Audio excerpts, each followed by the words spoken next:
Hello and welcome to episode number 8. We are still on the topic dealing with fear and the causes of fear. What actually happens that cause fear?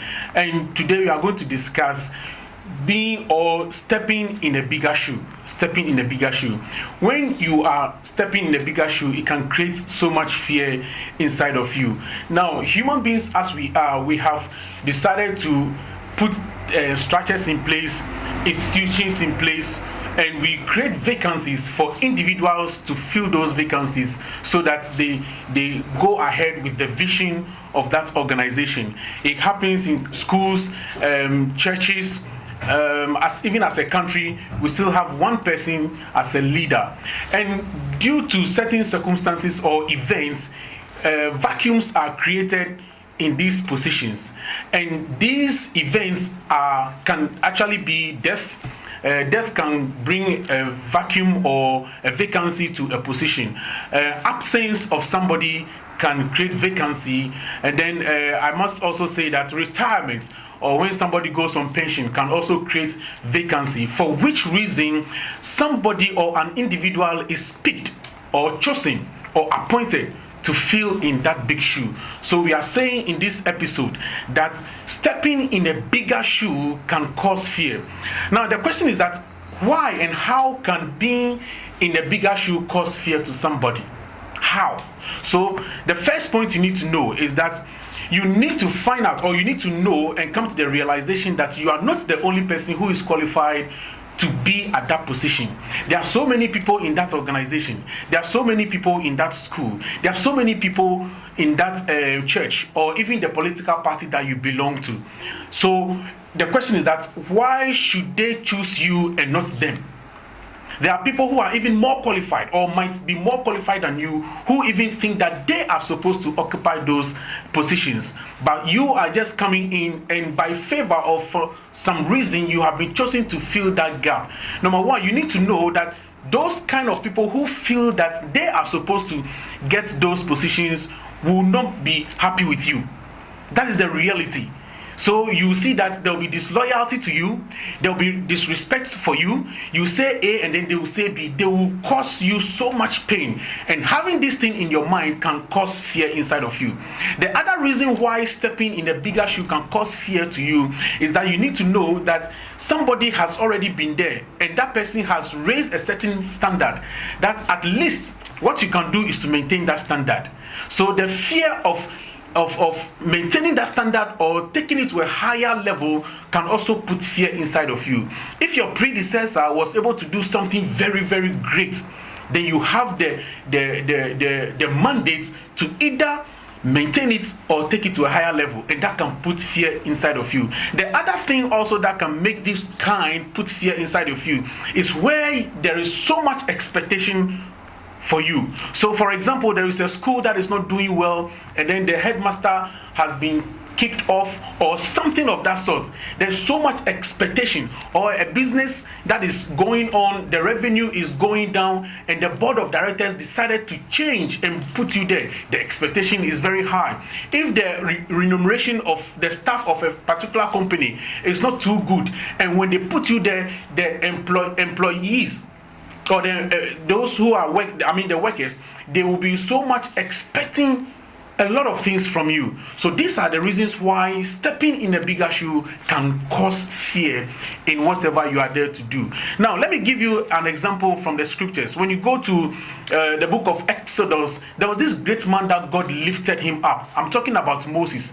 Moses became a very great man. He became a very good leader. But at a point in time, after leading the people of God from slavery to the land where God wanted to give to his people, the Israelites, along the road or along the line, there were so many issues, for which reason Moses was not able to take the people of Israel to the promised land.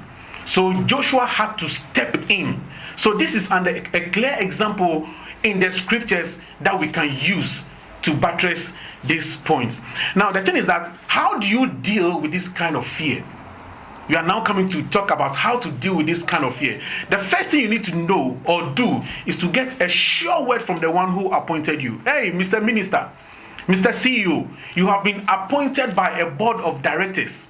Now, after everything, you need to go to one member of the board of directors and get a sure word from that person to give you exactly what is expected of you.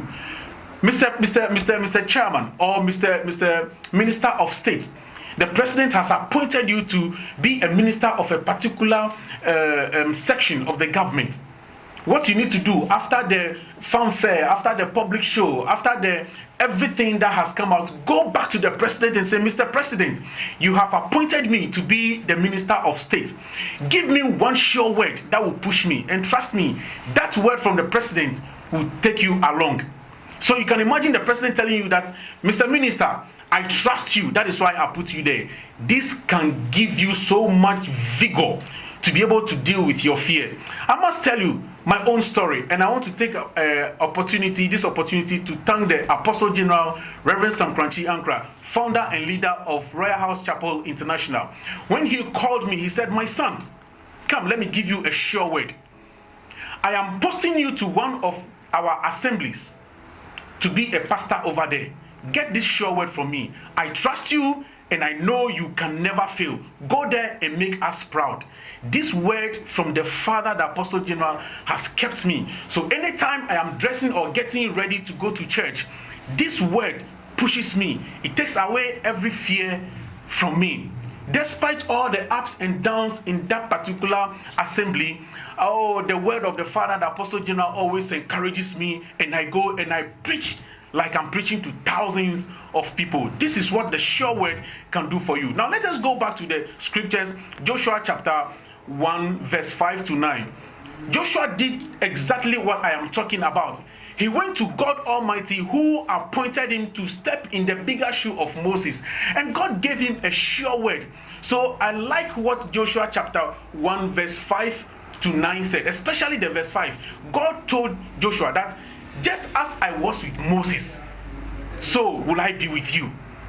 That is a sure word from God Almighty. And then I love the verse 9. The verse 9 says that, don't be afraid, be courageous and go forward. For wherever you go, I am going to be with you. A sure word from the one who appointed you. Joshua got a sure word from God Almighty, and then it took away the fear from him. So you realize that from the verse 9, he gathered his people and said, let all the fear go away from you. I have had and received a sure word from God Almighty. And they went ahead and they were able to do whatever they had to do.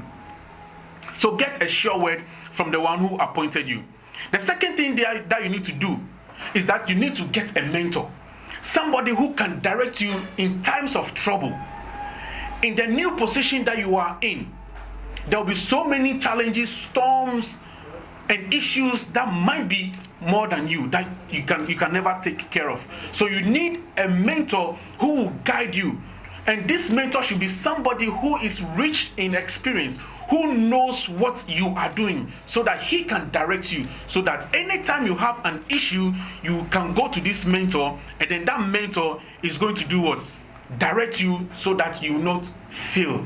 If you do this, it is going to take away the fear from you. If you have a mentor who is well qualified, it takes away the fear from you. At least you have somebody who is checking your back. Now, the other thing that you need to do is to work on yourself.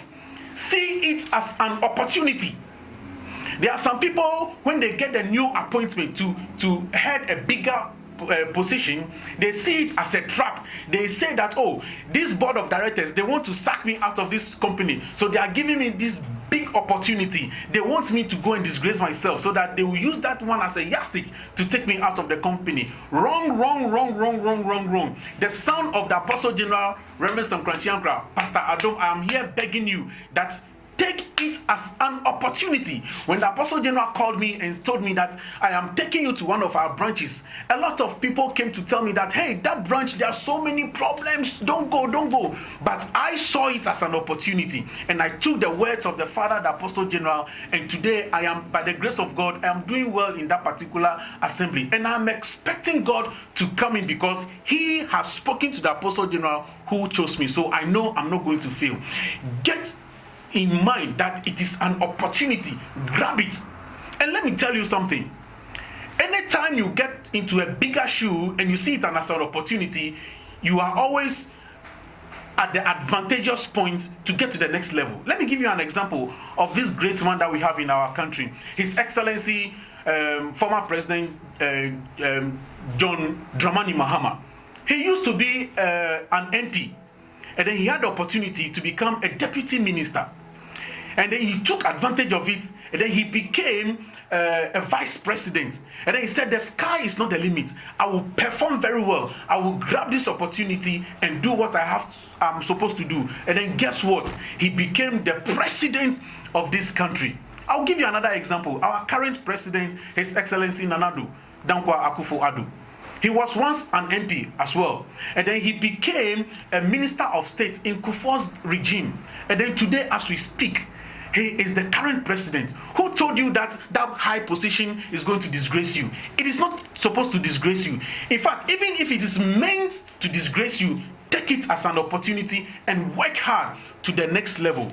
I know you are learning something from this episode, and I'm so happy that you are with me. Now, the next thing that I want you to do, which is the final one in this episode, is that come back, sit back, and study something from your predecessor.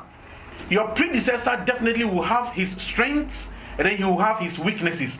Go and learn from his weaknesses, and then make sure you don't repeat those mistakes anymore. Now, the next thing that you have to do also is that look at the things that he has been able to achieve, his strength, and then you work upon it so that you become greater than your predecessor. This is what I'm talking about. So, for example, what we encountered, or the encounter that we had in the scriptures about Moses and Joshua. Moses was a very great leader, but what made him fail in quote was because he was a quick-tempered person. Oh, this Levites, the guy was coming from the tribe of Levi, and the Levites, their heart is some way, and Moses had that kind of heart. He doesn't have heart for certain things. So the least thing, he's angry. Which for one reason, that's one of the reasons why he was not able to enter into the promised land. So Joshua had to learn from that so that he will not be quick-tempered. Now, there were other good things that Moses did, or his achievements. What were some of his achievements?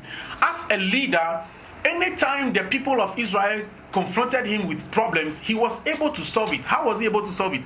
He knew that there is a God who appointed him. So Moses was always going to seek the counsel and direction from God to give to his people. That was a good strength for Moses. So Joshua will now have to go and learn from these ones and then build upon it. How is he supposed to build upon it?